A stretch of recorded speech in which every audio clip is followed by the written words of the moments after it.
What is he in for this Saturday night? I rule the weekend. I rule the weekend for sure. He just doing what he have to do, trying to psych himself out for the fight and things like that. But Lamont Roach isn't here for the hype. He knows what people are saying, that he's just another name on Gervonta Tank Davis's list, another opponent expected to get knocked out early. But Roach doesn't care about the doubters. When he steps into the Barclays Center on Saturday, he has one goal: to shock the boxing world. He's not just here to be another easy target for Davis. Roach believes that this time, the knockout won't come so easily for Tank. Davis will have to dig deep and use every skill he has. And it can only be one winner. It can't be two winners. It can only be one winner. So it's either going to be you or me. And I'm going to get you before you get me. You'll all see on March 1st because he won't have a choice but to bring his A-game, Roach said, sending a direct message to those who doubt him. He's not afraid of Tank's reputation or his knockout power. In fact, Roach sounds like a fighter who has spotted a weakness others have missed. Something in Tank's style that he believes he can take advantage of. Of course, not everyone is buying into Roach's confidence. Critics are quick to remind him that Tank isn't just a knockout artist. He's a dominant fighter with an almost flawless record. They argue that Roach may be tough, but he's never faced someone like Tank before. I think Lamont Roach is a terrific fighter. He might be a little over his head with Gervonta Davis. Gervonta Davis is, to say the least, he's a beast. He really is. He's a tremendous fighter. This isn't just another fight in a local gym. This is the biggest moment of Roach's career, and he's going up against the most dangerous finisher in the lightweight division. History has not been kind to fighters who thought they could outbox or overpower Tank. Take Jamel Herring, for example. Back in 2019, he nearly knocked Roach down before securing a clear decision win. That fight alone raises doubts about Roach's ability. If Herring could put him in trouble, what happens when Tank, one of the hardest hitters in boxing, starts throwing punches? I think he actually took this fight for the naysayers and all this and all the people talking shit about the fight. I think he actually took the fight because he know that I'm a dog, and he want to prove his skills against a dog. So I'm gonna show y'all what happens when two dogs get in the ring together. But Roach isn't dwelling on the past. He's focused on the work ahead. Moving up from 130 pounds to lightweight, he believes the extra weight will be a game changer. More power, more strength, more durability. That's what he's counting on. We're getting stronger, getting faster. We don't have to cut as much weight, so we have more room to work on building power and speed, Roach explained. And then there's the question of Tank's camp. Roach isn't just relying on his own improvements, he also sees potential problems in Tank's corner.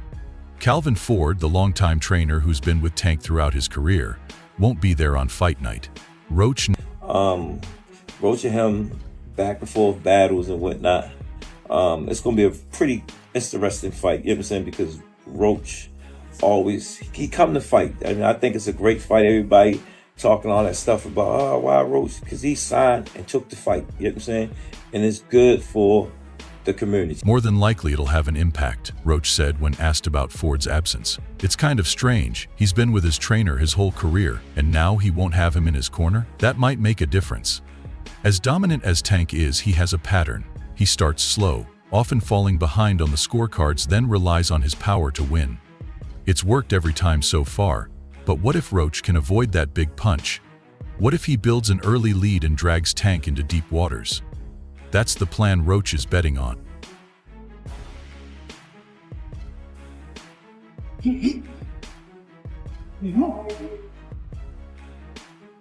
Yes, that's it. Thank you. I'm training for the best version of Tank, Roach said. I'm preparing for a focused, distraction-free fighter. But if he's not at his best, it's going to show. Roach knows he's not just fighting Davis. He's fighting the expectations, the storyline that says he doesn't have a chance. The boxing world has already decided that Tank will win. That's why this fight is so interesting. If Roach is wrong and Tank knocks him out like he's done to so many others, the critics will say, "We told you so."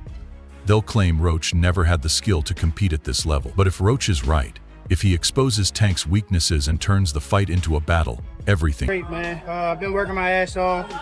I've been putting myself in hell, putting myself in fire. Also, for March 1st to come out victorious. Despite the doubts, Roach is certain he has what it takes. "I've been here before, things will change, I promise you that," he said with confidence. Maybe he's bluffing, maybe he sees something no one else does, but one thing is clear, he's not stepping into that ring to lose. His confidence is backed by his father, Lamont Roach Sr., who has spent years preparing for this moment. This fight is more than just another match, it's the result of a lifetime of hard work. As Roach Sr. watches his son prepare for the biggest challenge of his career, he's reminded of everything that led them here. The long nights in the gym, the tough fights, and the lessons passed down by a man who meant everything to them, Bernard Roach. Fight him like a dog, and he said, I'm gonna try to knock him out. If he talking about retiring, I'm gonna try to retire his ass early. A lot of people think that that's the wrong game plan. I agree. I don't think it's gonna work, but Bernard Roach wasn't just a mentor, he was family. He helped build a legacy that still stands strong today. Though he passed away in 2017, his influence is still felt. As Roach Sr. steps into Brooklyn's Barclays Center, he knows Bernard is watching. "We saw it, we believed it, we achieved it," Roach Sr. said, his voice filled with pride and emotion. Bernard was a great man. For Roach Sr., this fight isn't just about winning, it's about proving that Lamont Jr. is more than just an underdog. While the world sees this as another easy win for Davis, the Roach camp believes otherwise. Bernard Roach's spirit lives on in Lamont Jr. It'd be like, I don't know, it'd be little clips like you see how like man him was talking and then somebody else talked like his crew. Mm-hmm. That's what get me up. Like that's what make me like I always want to prove to somebody that. In 2023, Roach Jr. proved his determination when he won the WBA junior lightweight title against Hector Luis Garcia in dramatic fashion. In the final round with the fight on the line, Roach knocked Garcia down to seal the victory. That moment, Roach Sr. insists, was guided by Bernard's spirit. "In that last round, I lifted my shirt to show Bernard's picture," Roach Sr. recalled. "He's watching. This one is for him." I'm not looking at Lamont the way that everybody else look at Lamont. Like I know Lamont is a really good fighter. I'm not. This ain't no Frank Martin. That's all I'm gonna say. Yeah. Now, Roach is focused on the biggest fight of his career. He knows a victory over Tank would change everything for him and his family. It's not just about money or titles, it's about respect. His training camp has been intense, with sparring partners chosen specifically to mimic Tank's style. They've thrown everything at him: speed, power, pressure, and Roach has held his own. The strategy? Stay on the move, avoid standing still, and land sharp counters. His father, Roach Sr., keeps him focused, making sure outside distractions don't interfere with training. About the mental preparation going to this fight with Lamont. Fans, they kind of sleeping on Lamont, but you know Lamont's fighting style. Y'all fought in the past. People don't know him, but Lamont is a good fighter. Like he ain't no slouch. Like I fought him in the amateur. The plan is simple: stay composed, stay sharp, and show Davis he's not afraid. If Roach can do that, he has a real shot at wearing Tank down. Meanwhile, Davis has been making headlines for reasons beyond boxing. His unpredictable statements have left fans questioning his mindset. On Christmas Eve, he shocked everyone by claiming his fight with Roach was canceled, without explanation. Fans immediately started speculating, wondering if this was another one of Tank's unpredictable moves. There's a rematch clause, people, so get ready for 2 fights. But, yes, and after I beat him the second time, I probably would ask the WBA to let me go up to 140 and fight right. People assumed the worst, thinking it might be another meltdown. Davis has been known to throw curveballs, but this felt different. No one from his team backed up his statement, adding to the confusion. Just when it seemed like the fight might be in jeopardy, Roach and his father stepped in to set the record straight. They reassured fans that the fight was still on for March 1, 2025, at Barclays Center in Brooklyn.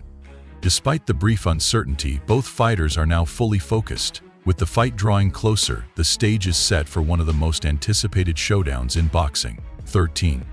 As the fight draws closer, Roach remains fully committed to his preparation.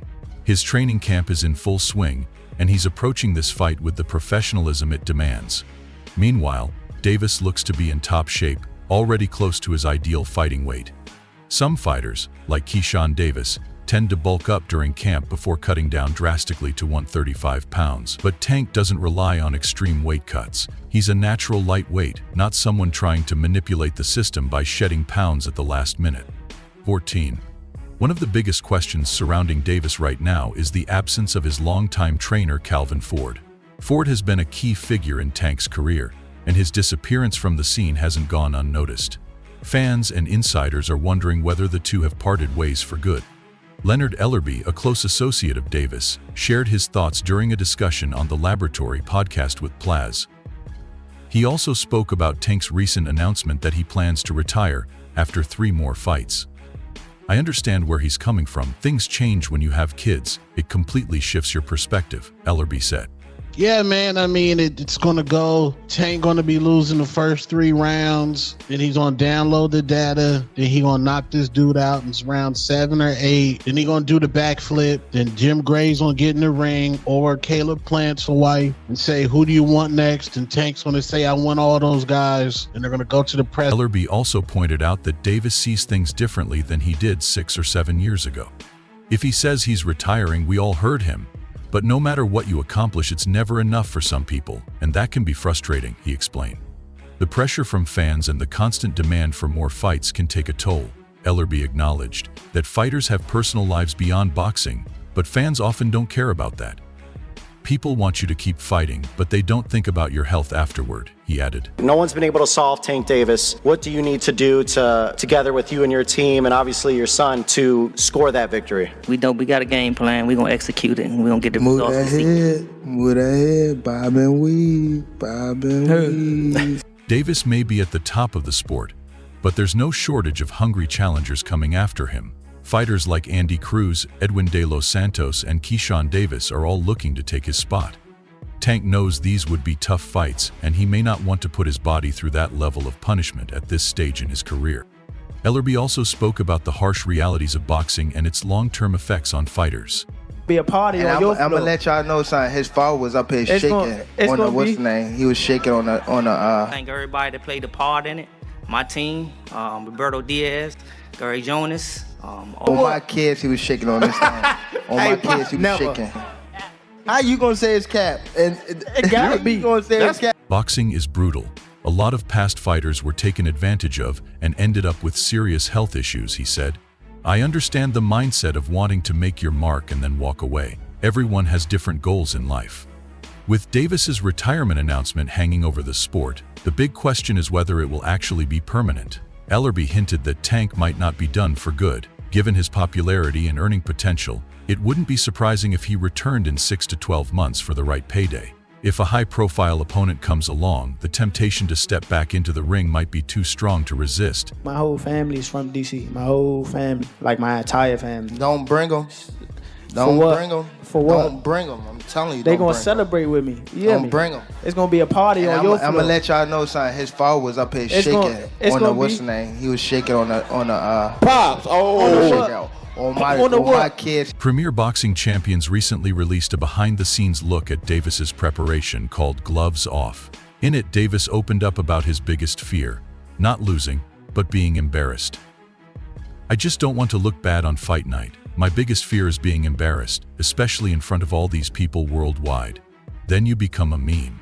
I ain't got time for that, he admitted. I'm not trying to go out there and get my butt kicked. It's an interesting revelation from one of boxing's most dangerous fighters. While many assume boxers are fearless, it turns out the fear of humiliation is what drives Davis to push himself. What? Who said that? You said what?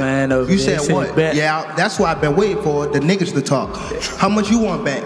How much you want it back? Because I came up here alone. How much y'all want back? How much you want back? Just cut it out. Huh? 100? That's Roach's success. He's entering this fight as a major underdog. Davis remains undefeated at 30-0, with an astonishing 28 knockouts.